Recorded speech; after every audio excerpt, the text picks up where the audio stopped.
याचिकाकर्ता ने supreme court से गुहार लगाई है कि मीट किस किस्म का हो यह दुकानदार बताएं, यानी मीट हलाल है या झटका, यह साफ तौर पर लिखा जाए। 26 जुलाई को इस याचिका पर सुप्रीम कोर्ट सुनवाई करने वाला है। सुप्रीम कोर्ट पहले यह तय करेगा कि याचिका सुनवाई योग्य है या नहीं। इधर सुप्रीम कोर्ट में याचिका क्या गई, जयपुर नगर निगम की तरफ से एक आदेश भी जारी कर दिया गया। दुकानदारों का साफ साफ अब लिखना होगा कि मीट झटका है या हलाल। इसके अलावा कल का दिन बेहद अहम है सुप्रीम कोर्ट के लिए। दरअसल नेम प्लेट के मसले पर सुप्रीम अदालत ने 26 जुलाई तक अंतरिम रोक लगाई थी। अब ऐसे में सवाल यह उठता है कि हलाल या झटका दुकानदार को बताना होगा। सुप्रीम कोर्ट क्यों पहुंचा है ये पूरे खान पान का मुद्दा, और नेम प्लेट विवाद पर रोक हटेगी या फिर आदेश होगा बहाल। इसी मुद्दे पर हम चर्चा करेंगे और हमारे साथ कई खास मेहमान भी मौजूद रहेंगे। इन तमाम सवालों के साथ आज करेंगे सबसे बड़ी बहस, लेकिन उससे पहले आपको एक रिपोर्ट दिखा लेते हैं।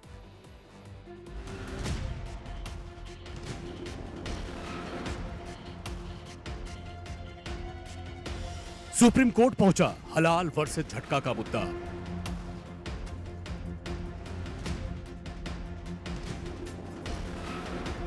याचिकाकर्ता ने 3 राज्यों को आदेश देने के लिए कहा।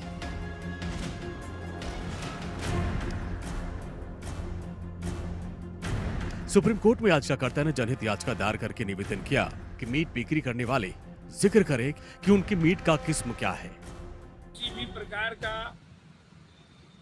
हलाला झटका, किसी भी प्रकार का मांसाहार जो है वो मानवता के विपरीत है, मनुष्यता को नष्ट करता है। जिससे जैसी आहार होगा वैसा बुद्धि व्यक्ति के अंदर तैयार होता है।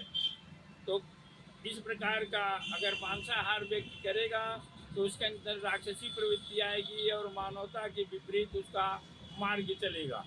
इसलिए पूर्णतया झटका हो या किसी भी प्रकार का मांसाहार मानवता के विपरीत है और पूर्णतया प्रतिबंध किया जाए। सुप्रीम कोर्ट में जनहित याचिका दाखिल कर वकील संजीव कुमार ने यूपी, एमपी और उत्तराखंड को आदेश जारी करने की मांग की, जिसमें यह कहा गया कि ऑनलाइन फूड सर्विस प्रोवाइडर बताएं कि मीट हलाल है या झटका। इस महत्वपूर्ण याचिका पर सुप्रीम कोर्ट कल ये तय करेगा कि याचिका सुनवाई करने योग्य है या नहीं। मैं सुप्रीम कोर्ट में एक वकील हूँ। मैं सुप्रीम कोर्ट बार एसोसिएशन का मेंबर भी हूँ। कुछ दिनों पहले यूपी गवर्नमेंट के कांवड़ यात्रा के आदेशों के खिलाफ कुछ पिटिशनर्स ने सुप्रीम कोर्ट में एक पीआईएल दाखिल की थी, और उसी के संदर्भ में मैंने आज एक इंटरवेंशन एप्लीकेशन दायर किया है, जिसमें मैंने पिटिशनर की बातों का खंडन करते हुए यूपी गवर्नमेंट का सपोर्ट किया है। इस मसले पर जयपुर में नगर निगम की तरफ से एक अहम आदेश जारी किया गया है। निगम ने मीट की दुकानों के बाहर हलाल या झटका लिखना अनिवार्य कर दिया है। निगम ने अपने आदेश में कहा कि ऐसा नहीं करने पर कार्रवाई की जाएगी। यह फैसला जनहित को ध्यान में रखते हुए लिया गया, जन भावनाओं का ध्यान में रखते हुए लिया गया। जो हाल ही में एग्जीक्यूटिव कमेटी की मीटिंग हुई है उसमें यह विषय आया कि मीट की दुकान, अवैध मीट की दुकानें संचालित हो रही है, जहां लाइसेंस मिल रहा है वहां नियमों का पालन नहीं हो रहा है, वहां जन भावना आहत हो रही है। इन सबको ध्यान में रखते हुए हमने जो मीट की दुकान में का भविष्य में नगर निगम लाइसेंस देगा वहाँ कमर्शियल पट्टा होना आवश्यक है उस मीट की दुकान का। दूसरा, मीट की दुकान के ऊपर ये लिखना आवश्यक होगा कि वो झटका शॉप है या हलाल है, यानी झटका और हलाल भी उसके ऊपर इंगित करना अनिवार्य होगा। कल का दिन सुप्रीम कोर्ट में बेहद अहम है। दरअसल 2 मामलों पर देश की नजर रहेगी और सुप्रीम कोर्ट ये तय करेगा कि हलाल झटका बताने का आदेश देने वाली याचिका सुनवाई योग्य है या नहीं, और दूसरा, नेम प्लेट वाले आदेश पर भी सुप्रीम कोर्ट में अहम सुनवाई होगी। दरअसल इस मामले में भी सुप्रीम कोर्ट ने प्रशासन के आदेश पर 26 जुलाई तक अंतरिम रोक लगा दी थी। साथ ही कोर्ट ने 3 राज्यों की सरकारों को नोटिस भेजा था। दुकानदारों को पहचान बताने की जरूरत नहीं होगी, और इसमें यह बताया गया कि औपचारिक आदेश नहीं था और पुलिस सख्ती बरत रही थी। अधिवक्ता अभिषेक मनु सिंघवी ने कहा कि यह आदेश केवल एक छद्म आदेश है। इन दोनों मामलों पर कल देश भर की नजर रहेगी। देखना यह होगा कि क्या नेम प्लेट के मसले पर 26 जुलाई के बाद भी रोक जारी रहेगी, और क्या सुप्रीम कोर्ट हलाल झटका वाली याचिका को सुनवाई योग्य मानता है या नहीं। Bureau report, India daily. हलाल वर्सेस झटका, ये पूरा मामला देश की सबसे बड़ी अदालत पहुंच गया है। देश की सबसे बड़ी अदालत को यह तय करना है कि क्या इस याचिका पर सुनवाई की जाए या नहीं। लेकिन इसी मुद्दे पर हम डिबेट करेंगे। हमारे साथ 8 खास मेहमान हैं। नाजिम खान साहब है, प्रवक्ता हैं पीस पार्टी के। पंडित अजय गौतम जी हैं, हिंदू धर्मगुरु हैं। स्वामी चक्रपाणी महाराज हैं, हिंदू धर्मगुरु हैं। अश्वनी दुबे जी हैं, वकील हैं सुप्रीम कोर्ट के। सैयद जवाद साहब हैं, राजनीतिक विश्लेषक हैं। मेहरदीन रंगरेज हैं, प्रवक्ता हैं AIMIM के। दीपक चावला हैं हमारे सहयोगी जयपुर से, और अखंड प्रताप शाही हैं हमारे सहयोगी लखनऊ से। सबसे पहले दीपक, मैं आपके पास आना चाहूंगा। दीपक, आखिर सरकार को ये नगर निगम को ये आदेश जारी करने की जरूरत क्यों आन पड़ी? देखिए, बिल्कुल जयपुर जो ग्रेटर मेयर है सौम्या गुर्जर, उन्होंने अभी 10 से 15 दिन पहले ये आदेश पारित कर दिया था। उन्होंने कहा है आदेश होना बाकी और कार्रवाई अब उसके बाद होना शुरू होगी। दरअसल उन्होंने ये कहा था कि लोगों की धार्मिक भावना जो है वो आहत होती है। एक समुदाय, लोगों की धार्मिक भावनाएं जो है दीपक, वो अचानक आहत होने लगी क्या? अचानक आहत होती हैं क्या भावनाएं? देखिए, बिल्कुल ये मुद्दा ये तो पहले से चलता आ रहा है। देखिए, अलग अलग समुदाय है, वो अलग अलग प्रकार के जो है मीट खाते हैं। हालांकि मीट खाना ठीक बात है, लेकिन मीट खाते हैं, कोई झटके का खाता है तो कोई हलाल का खाता है। तो ये आदेश हो चुका है कि वहाँ पर जो धार्मिक भावना है वो आहत नहीं हो, तो मीट की दुकान के बाहर लगाना ज़रूरी है। उससे उनको मालूम हो जाएगा कि ये मीट झटके का है कि ये हलाल का है। अब ये जो मुद्दा है वो चर्चा क्या का विषय बन समाज चुका को है। दो सबसे अलग अलग पहले वर्गों जयपुर में ये बांटने की आदेश कोशिश हो रही है क्या?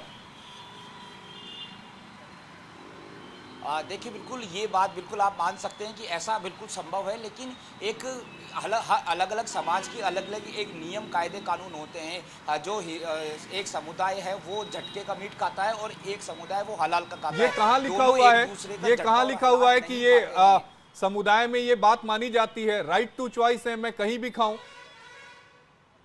ये निगम थोड़ी ना तय करेगा कि मैं कहां से सामान लूं, कहां से नहीं लूं। बिल्कुल आपका कहना ठीक है, लेकिन ये एक परंपरा है वो चली आ रही है। उस हिसाब से झटका और हलाल वहाँ पर लिखना मेंशन होगा, कंपलसरी होगा। लेकिन इससे एक उल्टा विपरीत एक असर ये भी पड़ता है कि जयपुर में ऐसी कई सारी अवैध जो है मीट की दुकानें हैं, तो अगर वो वहाँ पर झटका और हलाल लगा देंगे तो वो जो अवैध है, मतलब अवैध मीट की दुकानों पर कार्रवाई नहीं हो पा रही है, तो आपने पूरे मामले को हलाल वर्सेस झटका बना दिया। अखंड प्रताप शाही हमारे साथ लखनऊ से जुड़े हुए हैं। अखंड, सुप्रीम कोर्ट में जब मामले की सुनवाई हुई थी नेम प्लेट विवाद में, सुप्रीम कोर्ट पूछता रहा कि रिस्पोंडेंट की तरफ से, यानी यूपी सरकार जिसका मतलब था, कहां है? एक बार नहीं, 2 बार नहीं, 3 बार पूछा। कल मामले की सुनवाई होने जा रही है। यूपी सरकार की तरफ से क्या तैयारियां हैं नेम प्लेट विवाद को लेकर? देखिए, योगी सरकार अपनी तरीके से ये तैयारी तो कर रही है कि वो नेम प्लेट को लेके जायज़ ठहराया जाए कि नेम प्लेट होना चाहिए। इससे कम से कम कांवड़ यात्री जो हैं वो उनको ये पता चल जाएगा कि किससे वो किस दुकान से वो सामान खरीद रहे हैं, उसका ओरिजिनल मालिक कौन है।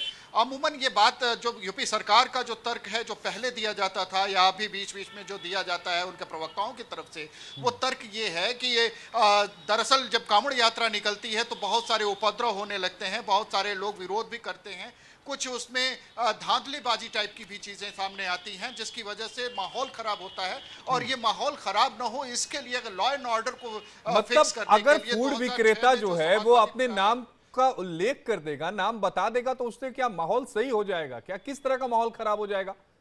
इससे पहले कहां थी यूपी सरकार? कैसी बात कर रहे हैं आप?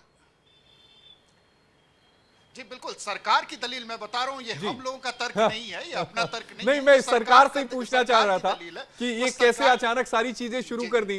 कांवड़ यात्रा ऐसा तो नहीं है कि पहली बार 2024 में निकल रही है, इससे पहले भी कांवड़ यात्रा निकलती रही ना? बिल्कुल कांवड़ यात्रा निकलती रही और अब हमें लगता है कि लगातार निकलती भी रहेगी। कुछ चीजें जरूर बदली हैं इन बीच में, और उसको लेके चूंकि हिंदुत्व एक एजेंडा रहा है, एक अलग तरीके की चीजें देखने को मिली हैं। और जब से योगी सरकार आई है तब से कांवड़ यात्रियों को लेके कुछ ज्यादा ही पॉजिटिव रोल निभाया जा रहा है, तो वो चीजें मैं समझ रहा हूं। अब देखना यह होगा कि यूपी सरकार की तरफ से क्या कुछ कहा जाता है। अखंड और दीपक, आप दोनों का जुड़ने के लिए बेहद शुक्रिया। अब अपने मेहमानों के पास चलते हैं। नाजिम खान साहब, सबसे पहले आऊंगा। जयपुर नगर निगम की तरफ से एक जो नया नोटिस निकाला गया है कि अब आपको बताना पड़ेगा कि ये जो मीट है ये हलाल है या फिर झटका है। सुप्रीम कोर्ट में भी याचिका दाखिल हो गई और ये बताने की मांग की गई है कि राज्य सरकारों को ये बताएं, सभी दुकानदारों को निर्देश दें कि ये जो मीट है ये हलाल है या झटका है। इस पर आपकी प्रतिक्रिया पहले।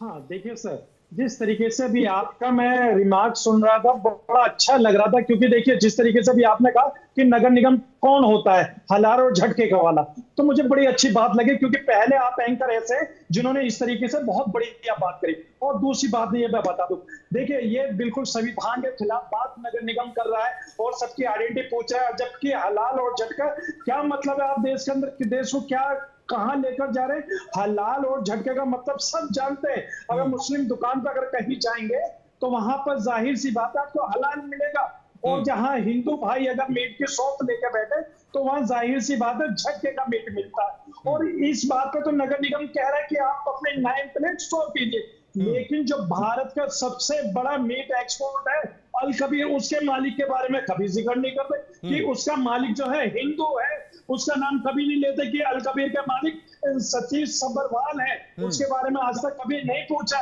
न कभी ये कहा कि हिंदू भाइयों की आस्था को ठेस पहुंच रही होगी, ऐसा कभी किसी ने नहीं कहा। और दूसरा मैं बता दूं, अरेबियन एक्सपोर्ट प्राइवेट लिमिटेड है, उसके भी जो मालिक है उसके मालिक है सुनील कपूर।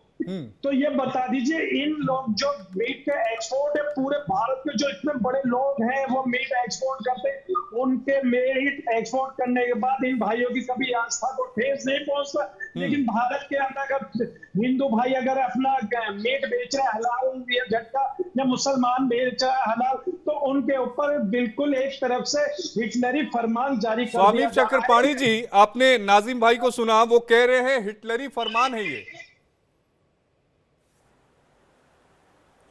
देखिए आशीष जी, मेरा तो ये सीधे मानना है, न मैं झटके का समर्थक हूँ न हलाल का समर्थक हूँ, क्योंकि मारा तो जाता है बेचारा, जीव हत्या ही होता है, बकरे ही काटा जाता है, चाहे किसी भी तरीके से काटे।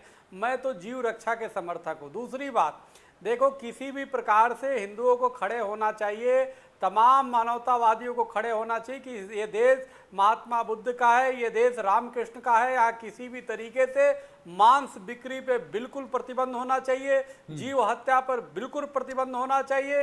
लेकिन बड़ा दुर्भाग्य की बात है कि आज भारत जो है, लेकिन स्वामी चक्रपाणी जी, ऐसा नहीं है कि केवल मांस की जो दुकानें हैं उन्हीं पर हलाल सर्टिफिकेट होता है, कई सारे ऐसे प्रोडक्ट्स हैं जिन पर हलाल सर्टिफिकेट होता है, आपको ध्यान में होगा। जी जी जी, देखिए इनके हलाल का, हाँ मैं वही पे आ रहा हूँ आशीष जी, इनके हलाल का मतलब ये होता है कि जैसे हम इन कोई भी चीज अपनी कलमा पढ़ के या अपने कोई कर देते हैं तो कहते हैं हलाल हो गया, यानी पवित्र इनको माना जाता है।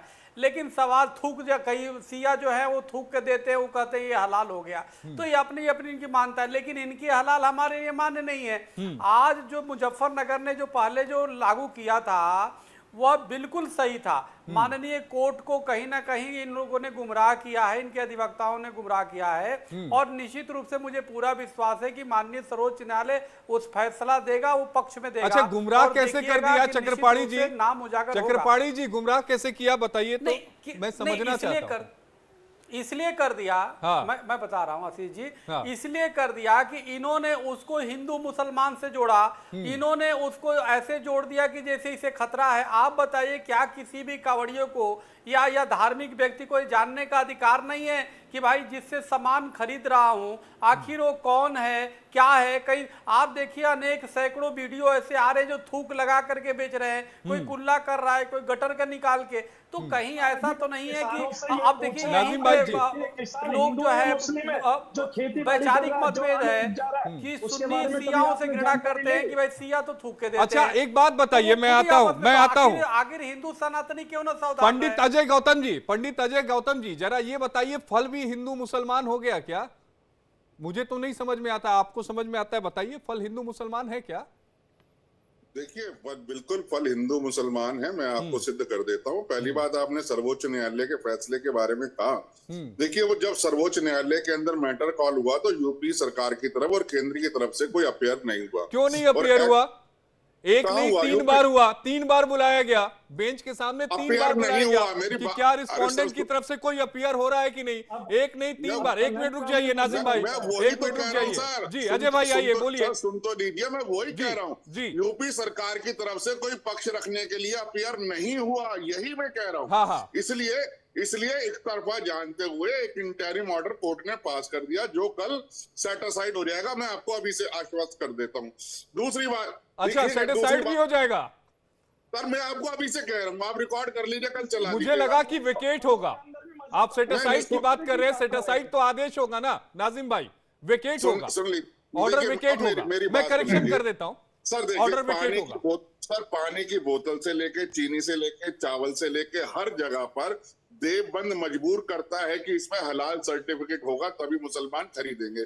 यहाँ तक कि रेलवे के अंदर सर्व करने वाली जो चाय पत्ती है उस पर भी ये लोग इसी तरीके से उधम मचाते हुए दिख जाएंगे कि इसमें हलाल सर्टिफिकेट क्यों नहीं है। जहाँ अब हलाल का संबंध खाली मांस से नहीं रह गया, हलाल का संबंध खाली मीट से नहीं रह गया। इनके दिमाग में ये है कि जब तक इस पे कलमा ना पड़ा हुआ हो, चाहे वो चीनी हो या चाय पत्ती हो या दिमाग फल का हो, मतलब जब क्या तक है इसके दिमाग में? सर अलाउ मी सर, मैं अजय भाई, आप इनके किसको कह रहे हैं? हाँ, आप इनका का मतलब क्या है वो बता दीजिए ना, मैं आपको बोलने का मौका दे रहा हूँ। इनके का क्या मतलब है? जैसे मेरे वो भी हमारे मुल्क के नागरिक है, वो भी उनका भी उतना ही हक है जितना हमारा आपका है। इनका क्या कह रहे हैं आप? और मैं सुन तो आशीष जी, जैसे मेरे छोटे भाई सैयद बम्बारी बैठे हुए हैं, मैं इनकी तरफ तारुफ करके कह रहा हूँ। हाँ। तो मेरा कहने का मतलब ये है कि जिस तरीके से हर चीज के अंदर पानी से लेके, चीनी से लेके, चावल से लेके, आटे से लेके, हर चीज नाजिम भाई, मैं आता हूँ, अभी अजय जी को बोल लेने दीजिए। रंगरेज भाई के पास भी जाना है, सैयद भाई के पास भी जाना है। हर चीज के अंदर ये हलाल क्यों? क्योंकि हलाल कब होगा? या तो कोई इसमें थूकेगा या उसमें कोई कलमा पड़ेगा तो उसको हलाल माना जाता है। तो मुझे बताइए, मेरा राइट टू चूज नहीं है क्या? देश के अंदर कानून है, राइट टू इंफॉर्मेशन एक्ट 2000, वो क्यों बना? मुझे जानने का अधिकार है। इसी तरीके से जब कानून में है, राइट टू एक्ट है, राइट टू इंफॉर्मेशन है, तो मुझे भी मेरा जानने का अधिकार है। जिस व्यक्ति से मैं सामान खरीद रहा हूँ, खाने का, पीने का, किसी भी चीज का, तो उसकी पवित्रता को रखने वाला वो व्यक्ति कौन है? ठीक है, इसका जवाब पहले हम अश्वनी भाई से ले लेते हैं। अश्वनी दुबे जी सुप्रीम कोर्ट के वकील हमारे साथ जुड़े हैं। अश्वनी जी, एक तो जो बड़ा सवाल है हलाल को लेकर सवाल इसलिए है क्योंकि यूपी सरकार ने रोक लगाई थी जो हलाल सर्टिफिकेट जारी हो रहे थे। क्या हमारे मुल्क में इस तरह का कोई पैरेलल सिस्टम चल सकता है क्या कि कोई ऑर्गेनाइजेशन किसी भी प्रोडक्ट को हलाल सर्टिफिकेट दे तभी वो बिकेगी? और क्या वाकई ये लीगल है? नहीं, बिल्कुल भारत में तो नहीं लीगल है आशीष भाई। हलाल सर्टिफिकेशन कई इस्लामी देशों में जो है वहां की सरकार द्वारा दिया जाता है। अब भारत में सर्टिफिकेट किसी भी जो प्रोडक्ट है उसकी वैधता को देने के लिए भारतीय खाद्य सुरक्षा और मानक प्राधिकरण है जी। उसका आप सारे खाद्य पदार्थों पर सर्टिफिकेशन देख सकते हैं। लेकिन भारत में यह प्राधिकरण हलाल सर्टिफिकेट नहीं देता है। भारत में लगभग दर्जन भर प्राइवेट लिमिटेड कंपनियां हलाल सर्टिफिकेट देती हैं जो इस्लाम के अनुयायियों के लिए खाद्य उत्पादों के इस्तेमाल की अनुमति देता है। जैसे हलाल India private limited private company है। अश्वनी भाई, एक सेकंड के लिए रोकूंगा। मैंने तो एक आटे के बोरी के ऊपर भी, पैकेट के ऊपर हलाल देखा, मैं बड़ा आश्चर्यचकित हो गया कि ये आटा भी हलाल हो गया, चाय पत्ती भी हलाल होगी। मतलब ये चल क्या रहा है? बिल्कुल, इसीलिए मैं कह रहा हूं कि खास तौर से यहां पर कुछ प्राइवेट लिमिटेड एंटिटीज हैं, जैसे जमीयत उलमाए महाराष्ट्र, जमीयत उलमाए हिंद की एक राज्य इकाई है, जमीयत उलमाए हिंद हलाल ट्रस्ट। ये क्या करते हैं कि जिन प्रोडक्ट्स को इस्लामी देशों में निर्यात करना होता है या जिनको जहां पर खास तौर से इस्लाम के मानने वाले खरीदार हैं, वहां ये उसको प्रोडक्ट को बेचने की कोशिश, तो वो क्या होता है, वो मिक्स हो जाता है सामान। लेकिन भारत में ऐसी कोई शासकीय संस्था नहीं है जो हलाल सर्टिफिकेट देती हो आशीष भाई, क्योंकि भारत में एक ही संस्था है जो खाद्य पदार्थों की गुणवत्ता का सर्टिफिकेट देती है, वो है FSSAI, माने भारतीय खाद्य सुरक्षा और मानक प्राधिकरण। बिल्कुल। तो अब ये जो है ये सर्टिफिकेट प्राइवेट लिमिटेड कंपनीज दे रही हैं जिनकी कोई वैधता नहीं है, और वो धड़ल्ले से बिक भी रहा है। हैरानी इस बात की है, हैरानी इस बात की है। और बड़ी बड़ी कंपनियों, मैं किसी कंपनी का नाम नहीं लूंगा अश्वनी भाई, लेकिन बड़ी बड़ी कंपनियां अपने उस प्रोडक्ट पर, स्विगी और जोमेटो जैसी कंपनियां मैं लूंगा आशीष भाई, मैं नाम लूंगा, स्विगी और जोमेटो जैसी जो कंपनियां जो फूड लोगों को घर घर सप्लाई कर रही हैं, उनका it is none of their business कि वो लिखे हलाल सर्टिफाइड। अब ये देखिए कि क्या वो इस्लामी देशों का जो कानून है वो भारत जैसे देश में लागू कैसे होगा। और दूसरी बात कि सौंदर्य प्रसाधन और फार्मास्यूटिकल हलाल सर्टिफिकेशन करवाना सौंदर्य प्रसाधनों पर क्यों जरूरी है? पशुओं की चर्बी, शराब आदि का प्रयोग नहीं हुआ है। शराब को परफ्यूम बनाने के लिए जैसे इस्तेमाल किया जाता है, सुअर की चर्बी लिपस्टिक और लिप बाम बनाने में इस्तेमाल की जाती है। कॉस्मेटिक में सुअरों, मुर्गियों, बकरियों आदि के उत्पाद का इस्तेमाल किया जाता है।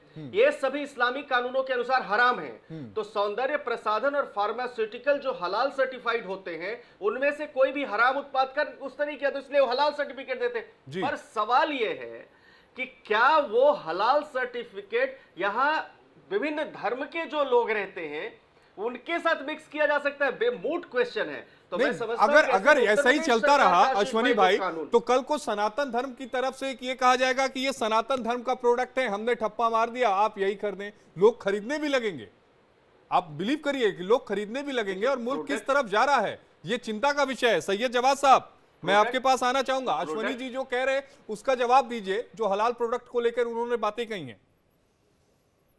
बहुत बहुत शुक्रिया आपका। देखिए, अश्वनी सर को शायद इंटरनेशनल बिजनेस और ट्रेड के बारे में इल्म होगा, जहां तक मुझे लगता है, और उसके अपने अपने नियम होते हैं। आप जब किसी एक कंट्री से दूसरी कंट्री के अंदर बिजनेस करते हैं तो वहां के साथ जो है हमारी बहुत सी ट्रीटीज और बहुत सी चीजें साइन होती हैं। अगर गल्फ की हम बात करेंगे तो गल्फ के अंदर आप पढ़िएगा इंटरनेशनल लॉ भारत के साथ क्या है। अगर आप यहाँ से प्रोडक्ट देते हैं तो आपको बहुत से सर्टिफिकेशन गल्फ की बात नहीं कर रहे थे सैयद भाई, गल्फ की बात नहीं कर रहे थे अश्वनी भाई। हमारे मुल्क में जो सामान बिक रहा है उसकी बात कर रहे थे। तो लीजिए, सुनिए तो मैं उसी उदाहरण के तौर पे दे रहा हूँ। अभी उन्होंने बात करी ना कि हम बाहर के देशों का नियम क्यों बनाए, क्योंकि बहुत से यहाँ से ट्रेडिंग होती है, जाती हैं चीजें और वहां से आती भी हैं।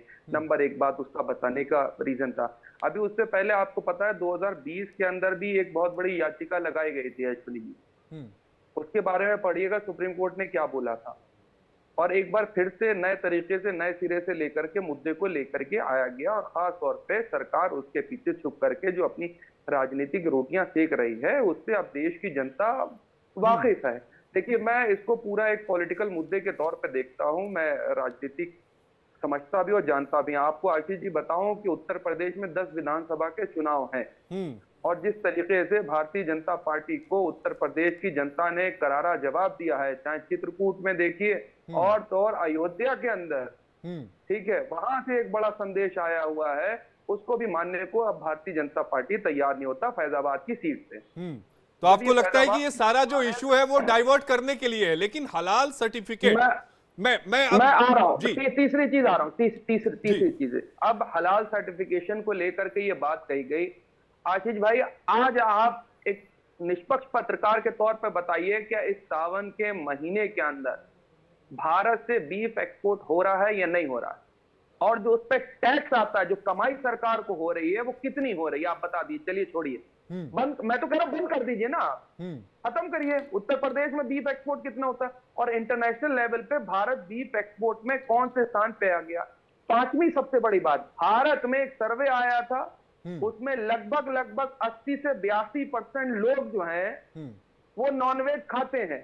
कितना हलाल खाते हैं, कितना झटका खाते हैं, उसका भी एक आंकड़ा था। स्वामी चक्रपाणी जी, इस सवाल का जवाब आप दीजिएगा, फिर मैं रंगरेज साहब के पास जाऊंगा। क्योंकि भारत में, सिर्फ भारत में जो है लगभग 16% मुसलमान हैं और 140 करोड़ की आबादी। स्वामी चक्रपाणी जी, कौन लोग हैं वो? जी, सवाल का जवाब दीजिएगा। एक्सपोर्ट को लेकर उन्होंने सवाल उठाया है सैयद साहब ने। नहीं देखिए, सैयद जी सवाल ही उठा रहे हैं, और उसके पहले जो अल कबीर और कौन कौन बुचड़खाने का नाम जो दूसरे हमारे भाई इस्लामिक स्कॉलर ने लिया, ये सिर्फ व्हाट्सएप ज्ञान के आधार पे बोलते हैं, सिर्फ सवाल उठाते हैं। अरे भाई, आपने कितनी बार विरोध किया कि यहाँ से मांस निर्यात नहीं रोका जाए? आपने कितनी बार गौरक्षा की बात की? आप कितनी बार जो है वो किया? आप ये देखो कि बीफ जो है, अरे भाई आप क्यों नहीं विरोध करते हैं?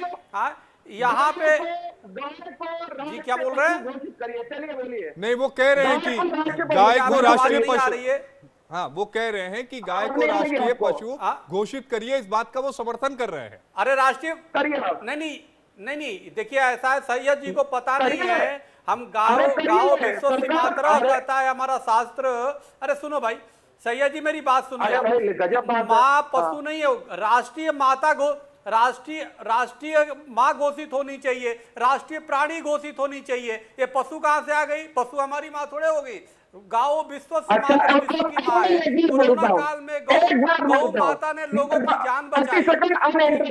मांग करता, सुनो भाई, अरे भाई बीच में बोलोगे ना मैं समझ पाऊंगा ना आप समझ नहीं, बोलिए चक्रपाणी जी, आप बोलिए। याद ना करो, मेरी बात सुन लो भाई। सैयद साहब मेरी बात सुन लीजिए, मैं गरीबों की भी बात सुना करूं। आप बीच में सवाल यह है, इस बात को समझना होगा हमें कि गौ माता को तो राष्ट्रीय प्राणी घोषित करना ही चाहिए। ये अब तक की सरकार, चाहे आजादी के बाद जितनी सरकार बनी, निश्चित रूप से हिंदुओं के साथ सिर्फ धोखा किया और उन्होंने गौ माता को राष्ट्रीय प्राणी घोषित नहीं किया। और आज भी गौ माता की हत्याएं हो रही है। हमारे भाई बैठे हुए अजय जी पूरी जीवन लगा दिया बेचारे संघर्ष करने में, गौ माता को अधिकार दिलाने में, रक्षा करने में। पिछली बार पॉलीथीन जो खाद की रक्षा कोर्ट में लड़ाई, तमाम हमारे हिंदू संगठन के भाई हमारे, सुनो भाई, हिंदू लड़ते हैं, लेकिन सैयद साहब जब टीवी पे, सुनो भाई, सैयद साहब जब टीवी पे बैठेंगे तो बोलेंगे। इधर उधर कितनी बार आप कोर्ट में गई, उसके लिए क्या प्रयास किया? क्या जितना सैयद साहब आप बता दीजिए कि आपने क्या प्रयास किया है? जो सवाल चक्रपाणी जी कह रहे हैं, आपने क्या प्रयास किया है बताइए आप। मैं रंगरेज साहब के पास जाऊंगा, रंगरेज साहब काफी देर से इंतजार कर रहे हैं। बस राजनीतिक समूह छोड़ देते हैं जब टीवी पे बैठते हैं तो। मैं आपसे कह रहा हूँ, बहुत इतिहास में सावरकर जी ने एक अपना लेख लिखा था, गौ पालन हवे और गौ पालन नभे।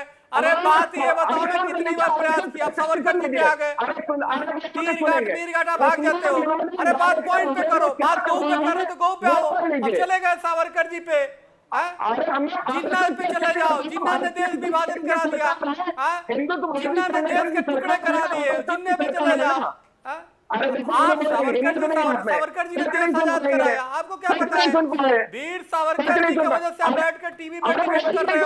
वीर सावरकर नहीं होते, देश को आजाद नहीं कराए होते तो आज कहीं पड़े होते किसी गोल्फ कंट्री में, आज अंग्रेजों को गुलाम होते। अगर वीर सावरकर ने देश को आजाद करा तो अंग्रेजों को गुलाम हुए होते। सैयद साहब क्या बोल रहे हो? वीर सावरकर को ला दिए। अरे वीर विधायक मैं रंगरेज साहब को ले लूं। रंगरेज साहब काफी देर से इंतजार कर रहे हैं। मैं आता हूं अजय भाई, मैं आपके पास आता हूं, रंगरेज साहब के पास चलता हूं। रंगरेज साहब, जो राजस्थान निगम ने जो आदेश जारी किया कि हलाल और झटका ये मीट बताना होगा आपको, मामला सुप्रीम कोर्ट तक भी पहुंचा है, उस पर आपकी पहली प्रतिक्रिया में ले लूं।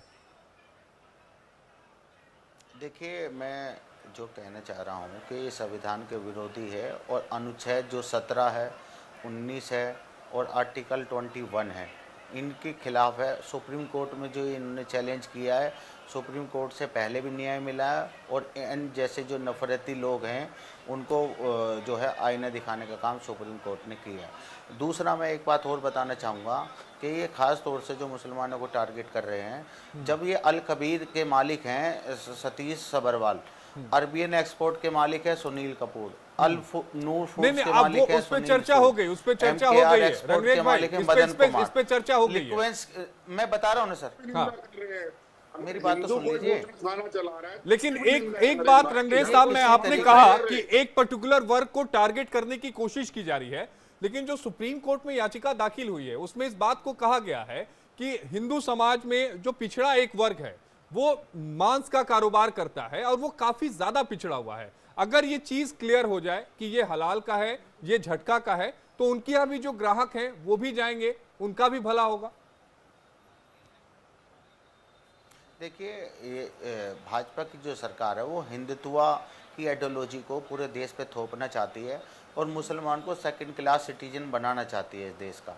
जब ये चंदा लेते हैं, इन्होंने 10 करोड़ जो अल कबीर से जो है चंदा लिया इलेक्ट्रिकल बॉन्ड के तहत, और फिर जो हमारे एक्सपोर्ट होता है 20 लाख करोड़ रुपए का एक्सपोर्ट होता है जो हमारे यहाँ से माल जाता है वहाँ पे बीफ का, आप बंद करवा दीजिए। अजय जी, आप सारे हिंदुस्तान से बंद करवा दीजिए सारा मीट। आप देश की इकोनॉमी खराब करना चाहते हैं, आप हमारी जो है जो हमारे संवाद देशों के साथ आप वो खराब करना चाहते हैं। आप चाहते हैं इस देश में जो है बार बार हिंदू मुसलमान की बात हो। इसमें धर्म देखकर बात हो ही नहीं सकती। ये लोग धर्म अरे जाइए ना कोर्ट, फिर बंद करवाइए उन्हें। पकड़ गया अरे सर बंद करवाइए उनको। हिंदू पकड़ गया तो दूसरा वो आतंकवाद का और अपराध का धर्म देखना मेरे भाई अंग्रेज का काम है, मेरा नहीं है। मैं सीधी सी बात कह रहा हूं कि बूचड़ खाना हिंदू चलाए मुसलमान चलाए वो निंदा पात्र है। दूसरी बात, सैयद ने एक बात कही थी कि वीर सावरकर जी को लेके, वीर सावरकर जी वीर थे, स्वतंत्रता सेनानी थे, धर्माचार्य नहीं थे। धर्म के बारे में सही क्या है गलत क्या है इसका फैसला करना हमारे धर्माचार्यों का, हमारे शंकराचार्य का, हिंदू महासभा का और स्वामी चक्रपाणी जी का काम है। दूसरी बात, हमारे गौ माता पशु नहीं, गौ माता राष्ट्र माता है और गौ माता जब तक राष्ट्र माता घोषित नहीं होगी, सभी लोगों की माता घोषित नहीं होगी, तब तक हमारा आंदोलन जारी रहेगा। बोलिए अंग्रेज साहब, बोलिए आप जी, बोलिए सर्वोच्च न्यायालय के अंदर देखिए, अब इनसे पूछिए, अब ये कह रहे हैं, अभी पूछिए अयोध्या का फैसला सर्वोच्च न्यायालय ने सही किया, अभी पलट जाएंगे। अभी कह रहे हैं कि सर्वोच्च न्यायालय ने न्याय किया। नहीं रंगरेज साहब बोलिए आप। पॉलिसी है, शाहबानों के बारे में सर्वोच्च न्यायालय फैसला करेगा कल, अयोध्या के मामले में फैसला करेगा कल। रंगरेज साहब आप बोल सकते हैं, लेकिन एक 4 दिन का इंटरिम ऑर्डर। सर वो रेगुलर बोल रहे हैं, मैं ऐसे नहीं बोलता।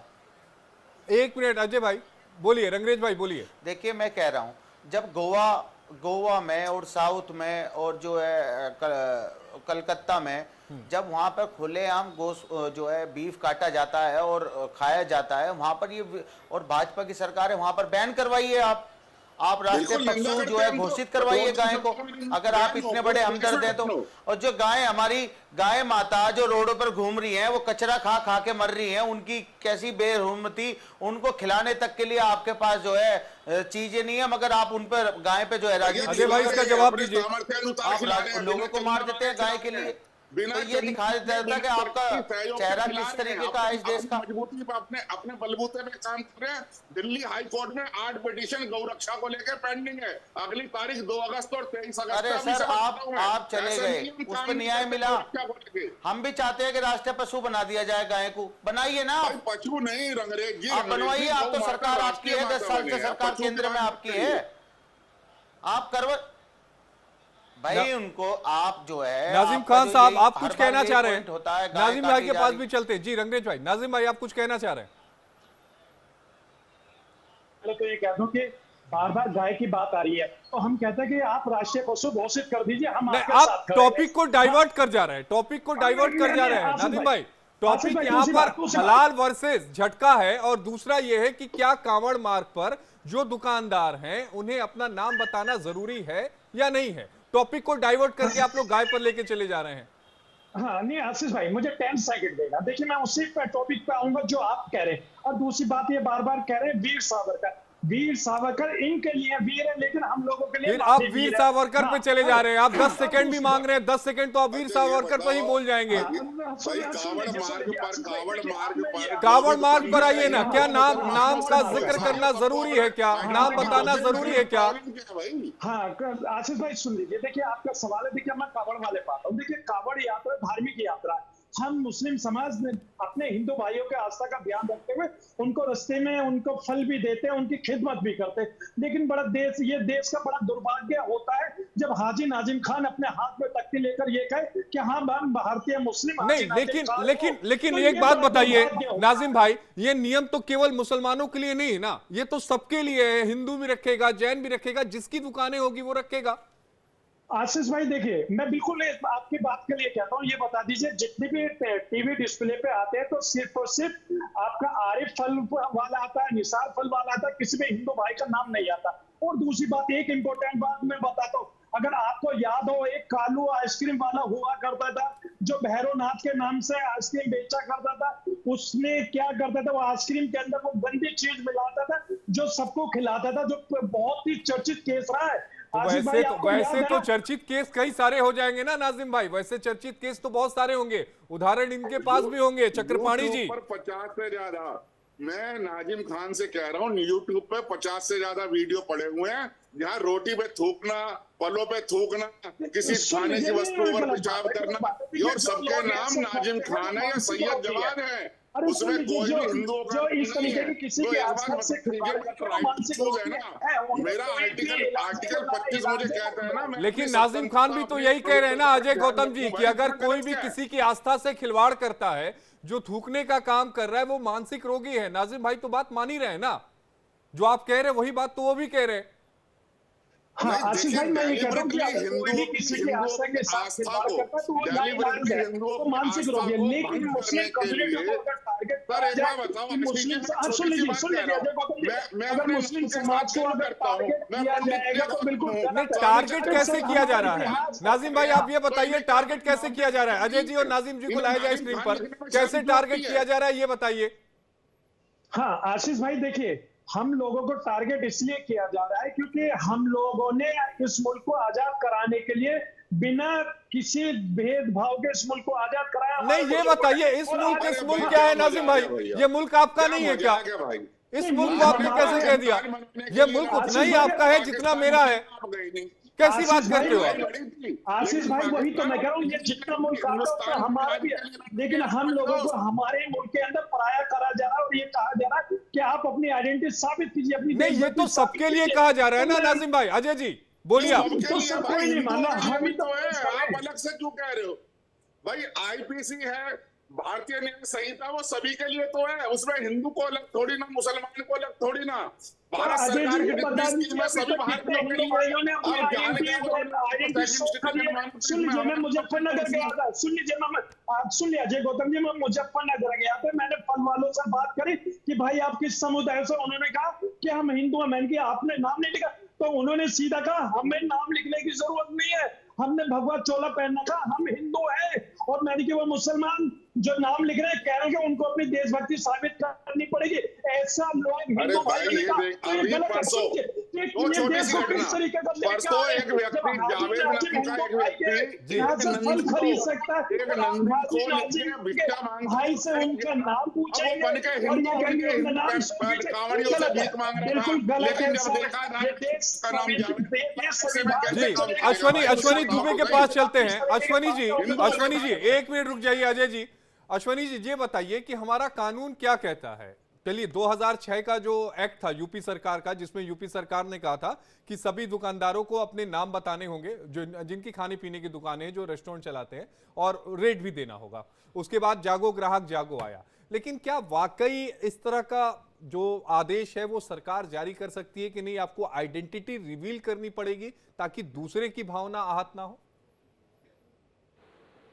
ये दो बातें हैं, भावना आहत करना और खाद्य में पदार्थों में स्वच्छता मेंटेन करना, हाइजीन मेंटेन करना, दोनों अलग अलग चीजें हैं। आप सुप्रीम कोर्ट के पैरा 8 में जो इंटरिम प्रोटेक्शन है, उसके पैरा 8 को पढ़ेंगे तो सुप्रीम कोर्ट ने जो फाइंडिंग दिया वो दिया है कि जो भारत का कानून है फूड सिक्योरिटी एक्ट, उसको अगर हम देखें तो उसमें जो है हाइजीन मेंटेन करना ये जिम्मेदारी है वहाँ पर जो रेस्टोरेंट ओनर्स हैं उन सब की। साथ ही साथ उसमें यह भी लिखा हुआ है कि वो वहाँ जो खाद्य पदार्थी की अथॉरिटीज हैं वो अथॉरिटीज इंश्योर करेंगी कि पब्लिक को सुरक्षित, हाइजीनिक और अच्छा खाना मिले। और इसीलिए सुप्रीम कोर्ट ने कहा कि आपका आदेश किस नियम के तहत है, क्योंकि हमारे पास वो अभी नोटिफिकेशन में ये नहीं आया कि आपका जो नोटिफिकेशन है बैक्ड बाय एनी लॉ है। लेकिन सुप्रीम कोर्ट में अगर मान के चलिए, सुप्रीम कोर्ट ये कहती है कि वो फूड सिक्योरिटी एक्ट के प्रावधानों के तहत दिया गया है, तो निश्चित तौर पर कोर्ट विवाद नंबर 2 उस पर विचार करने के लिए। नंबर 2 आइडेंटिटी रिवील करना और स्वच्छता मेंटेन करना, दोनों में अंतर। स्वच्छता मेंटेन करवाने की जिम्मेदारी लोकल प्रशासन की होती है। पुलिस के रोल पर कोर्ट ने कहा कि पुलिस का बिजनेस नहीं है ये कि वो नेम प्लेट लगवाए, लेकिन कोर्ट ने यह भी कहा कि आप बताएंगे कि किस तरह का खाना लेकिन अश्वनी भाई, जो मुजफ्फरनगर पुलिस ने जो जारी किया था अपना नोटिस, उसमें बड़ा ही साफ लिखा था कि स्वेच्छा से आप लगा ले। नहीं, वो कमिश्नर का नोटिस था। अरे नहीं, जो मुजफ्फरनगर कमिश्नर का नोटिस था कि स्वेच्छा से लगा ले। मुजफ्फरनगर पुलिस ने नोटिस नहीं किया था, पुलिस इंप्लीमेंट करवा रही थी। वो नोटिस आज भी सोशल मीडिया पर जहां तक मैंने पढ़ा है वो कमिश्नर का नोटिस है, और कमिश्नर डिविजनल कमिश्नर अपने एरिया का हेड होता है। लेकिन क्या और वो कमिश्नर ने एसपी को भी नोटिस नहीं मार्क किया था, जो मैंने पढ़ा है, और मैं अभी अगर मुझे लगता है दूसरा कोई नोटिस है तो क्षमा करिएगा। उस नोटिस में लिखा हुआ है कि फूड सिक्योरिटी एक्ट जो है उसके प्रावधानों के तहत हाइजीन मेंटेन करने के लिए कांवड़ यात्रा के दौरान अथॉरिटीज ये इंश्योर करेंगी कि हाइजीन मेंटेन हो। अब नाम रिवील नहीं करने पर तो कोर्ट ने मना कर दिया, नाम रिवील करने के फेवर में कोई नहीं है। लेकिन आप ये बताइए, इलेक्टोरल बॉन्ड में सिटीजन्स का जानना कि किसके पास पैसा जा रहा है, कौन सी, उसका फंडामेंटल राइट हुआ। बिल्कुल तो खाने वाले को ये जानने का हक है कि नहीं कि उसका फंडामेंटल राइट है कि वो आशीष सिन्हा जी जो पैसा दे रहा है तो सही खाना दे रहे हैं कि नहीं, वो अथॉरिटीज कहती हैं। इसलिए कोर्ट के आदेश की जो हम बात करें वो बड़ा बैलेंस्ड ऑर्डर है। उस ऑर्डर में ये कहीं नहीं देखा जा सकता कोर्ट ने हाइजीन मेंटेन करने के लिए नहीं कहा, कोर्ट ने सिर्फ आइडेंटिटी रिवील करने पर प्रश्न लेकिन लगाया। एक सवाल मैं लूंगा, मैं आपसे ये एक तो सवाल लूंगा, उसके बाद मैं सैयद जवाद साहब के पास जाऊंगा कि ये जो नोटिफिकेशन यूपी सरकार ने, ठीक है मान लीजिए कि सबके बयान आ गए, उसका एसएसपी का भी एक नोटिस आ गया, लेकिन नोटिफिकेशन ऐसा कोई जारी नहीं हुआ जो किसी लॉ से बैक्ड हो। नहीं, मैंने देखिए मैंने वो नोटिफिकेशन कई सोशल मीडिया उस पर पढ़ा, वो नोटिफिकेशन जुलाई का ही डिविजनल कमिश्नर का है, अगर वो सही है और कई ऐसे वेरीफाइड हैंडल्स के माध्यम से चला, वो डिविजनल कमिश्नर का नोटिफिकेशन, लेकिन वो पुलिस के लिए नहीं है। और उस नोटिफिकेशन में यह भी कहीं नहीं लिखा है कि नेम प्लेट आपको लगानी है, उसमें सुरक्षा और उसमें हाइजीन मेंटेन करने की बात है। सैयद साहब, मैं समझ गया। सैयद साहब, आज एक बात 10 सेकंड आशीष भाई, 10 सेकंड आशीष भाई। दूसरी बात यह है, हर जगह चाहे दिल्ली हो, चाहे भोपाल हो, चाहे रांची हो, चाहे उत्तर प्रदेश हो, फूड इंस्पेक्टर्स बने होते हैं। और फूड इंस्पेक्टर्स 5 स्टार होटलों में भी कई बार आप देखते हो कि छापा मारते जाकर किचन वेरीफाई करते हैं कि हाइजीन मेंटेन हो रहा है कि नहीं हो रहा है। और हर एक रेस्टोरेंट के होटल में जाने की जिम्मेदारी भी एक सिटीजन सकता है जो खाना खाने जा रहा है कि वो हाइजीनिक है कि यहाँ अंदर किचन में मेंटेन नहीं है जो स्टैंडर्ड है वो। तो इसलिए उसको दूसरे तरीके से समझने की कोशिश है कि हाइजीन मेंटेन करने का प्रयास, लेकिन जो पुलिस का एक्शन था वो जस्टिफाइड है कि नहीं है, ये कोर्ट तय करेगा। सैयद साहब, आप कुछ कह रहे थे, फिर मैं आऊंगा स्वामी चक्रपाणी जी के पास। जी भाई देखिए, यहाँ पर हिंदू धर्म गुरु बैठे हैं और मैं उनका बड़ा आदर और सम्मान करता हूँ, और सभी लोगों ने बात कही। तो 3 चीजें हैं। पहले तो जो बात अश्विनी दुबे जी ने कही कि इसको हाइजीन मेंटेन बिल्कुल होना चाहिए, हम भी समर्थन करते हैं, हाइजीन मेंटेन होना चाहिए और साफ सफाई होना चाहिए, इसमें कोई आपत्ति नहीं।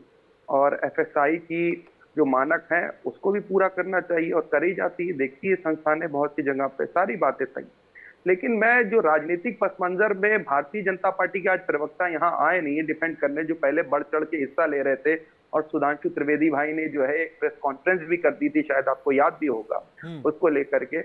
लेकिन हैरत की बात है वो नदारत है आजकल टेलीविजन पे। लेकिन हाँ, भारतीय जनता पार्टी के समर्थक कुछ चोला ओढ़ करके आते हैं, बड़े खूबसूरती से डिफेंड करते हैं सरकार को, उसमें कोई भी मुझे आपत्ति नहीं लगती कि चीजें होना चाहिए। लेकिन हैरत की बात यह है कि आज उत्तर प्रदेश में जो भारतीय जनता पार्टी की स्थिति हुई है वो इन्हीं मुद्दों के ऊपर से, जो पुराने दगे हुए धर्म की बात है ना स्वामी चक्रपाणी जी, ये तो आस्था का विषय है ना कि कांवड़ यात्रा अगर कोई निकाल रहा है तो वो भाई वो पवित्रता चाहता है, वो पवित्रता चाहता है। क्यों चक्रपाणी जी? के ऊपर बात कह दो, एक आस्था के ऊपर टिप्पणी कर दूं। अभी यहाँ पर जब जिक्र हुआ कि गाय का भी जिक्र हुआ, चीजों को हुआ, मैं बड़ा सम्मान के साथ पूछता हूँ। अब जहाँ पर इन्होंने कहा वीर सावरकर जी की, वो जो है वो सावरकर जी पर चले जा रहे हैं आप लोग। चक्रपाणी जी, आप सवाल का जवाब दीजिए, आस्था की बात है। मैं इसलिए कह रहा हूँ क्योंकि उन्होंने इस चीज को कहा कि गाय उपयोगी है, लेकिन उसे पूजना मनुष्य का स्तर गिरा है। समय कम है चक्रपाणी जी, अपनी बात को रखिए।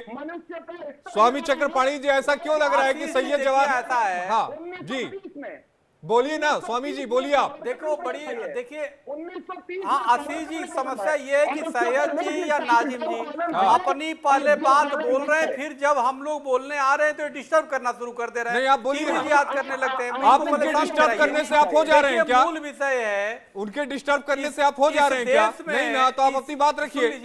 सुन लीजिए, आशीष जी, इस देश में दो विचारधारा हो रहा है, एक राष्ट्रवादी विचारधारा, एक अराष्ट्रीय विचारधारा। इस सच्चाई को स्वीकार करिए। जो व्यक्ति हमारे देश के आजाद कराने वाले वीर सावरकर के खिलाफ टिप्पणी कर रहा हो, जिन्ना की टिप्पणी नहीं करेगा, जिन्ना को देशद्रोही नहीं बोलेगा, लेकिन हमारे वीर सावरकर के खिलाफ बोलते हैं।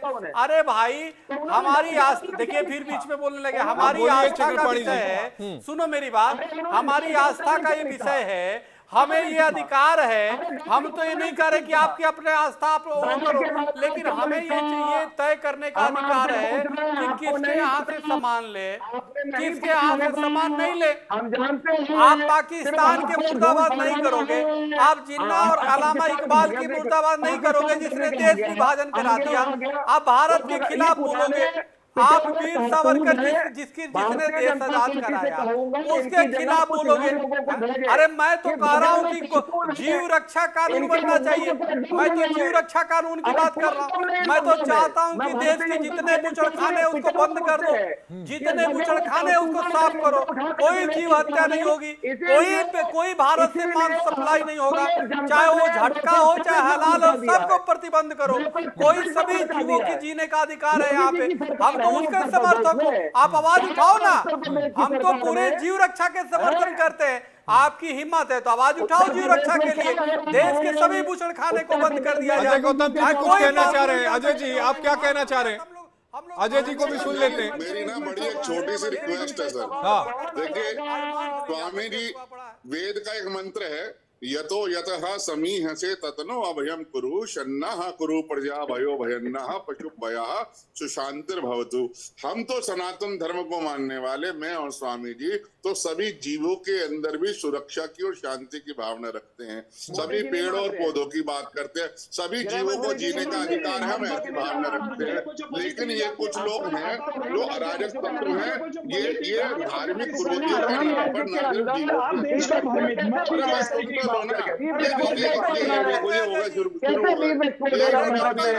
दिखाना शुरू कर। छोटी सी बात मैं कहना चाहता हूँ,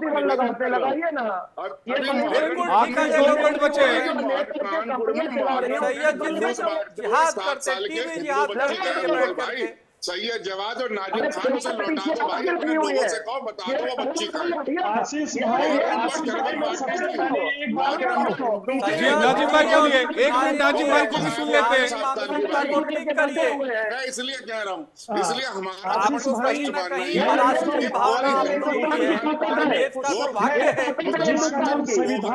सभी अगर सारे लोग बोलेंगे तो आवाज नहीं आ जाएगी। एक बार नाजिम भाई को सुन ले। नाजिम भाई बोलिए ना, जल्दी बोलिए। आशीष भाई, मैं ये कह रहा हूँ कि नाजिम भाई तो खूब जिहादियों के समर्थन करते हैं, जिन्नावादी सोच के हैं। संविधान का पालन नाजिम भाई तो जिन्नावादी सोच मानसिकता के हैं। ये तो फिलिस्तीन जय जिंदाबाद बोलने वाले हैं, जय फिलिस्तीन करने वाले लोग हैं, जय फिलिस्तीन करते हैं। कलम दिखाने से कुछ नहीं होता। आप कलम दिखा रहे हो, कलम सबके पास नहीं, ये कलम मतलब पेन। मैं थोड़ा जवाब भाई, सैयद भाई, एक बार कलम क्यों दिखाई थी मैं समझना चाह रहा हूँ। कलम क्यों दिखा रहा हूँ? देखिए, कलम दिखा के धमकी दे रहे हैं कि देश विभाजन करवा देंगे जिन्ना की तरह। ये कलम इसलिए दिखा रहे थे कि उड़ता तीर ले चुके हैं, ये बता रहे थे उड़ता तीर ले चुके हैं इनको। शिक्षा का बजट कम कर दिया कि उसकी देखो दो कलम है। अरे भाई, दो कलम, दो कलम। 7 साल की बच्ची जो मुहर्रम पे जुलूस बांट के कानपुर से गायब हो गए, उसे बताओ प्लीज, रिक्वेस्ट है मेरी। चिंता देश कर नहीं रहा है, इसीलिए मैं आपसे कह रहा हूँ शिक्षा और स्वास्थ्य का बजट काटा गया, उस पर आपको बोलने का कोई अधिकार नहीं हो पाएगा, क्योंकि आप बोल नहीं सकते देश को। अरे आप देश के विभाजनकारी हो, देश के विभाजन करने वाले हो, देश विभाजनकारी हो, आप देश विभाजनकारी हो। जी, आपने दो कलम क्यों उठाई? ऐसे नहीं चलेगा। एक कलम तो मेरे पास भी है, आपने दो कलम क्यों उठाई? समय कम है, बस अब रैप करना पड़ेगा, लेकिन जल्दी से बता दीजिए आप दो कलम क्यों दिखा रहे हैं? ये देश को विभाजन करना चाहते हैं, लेकिन हम देश को जोड़ने वाले लोग हैं। अच्छा, देश को जोड़ने वाले लोग हैं, सभी देश को जोड़ने वाले हैं, देश के विभाजनकारी कोई नहीं है। एक और एक दो हो जाता है मिल करके। अब अजय जी 3 पे लेकर आ गए।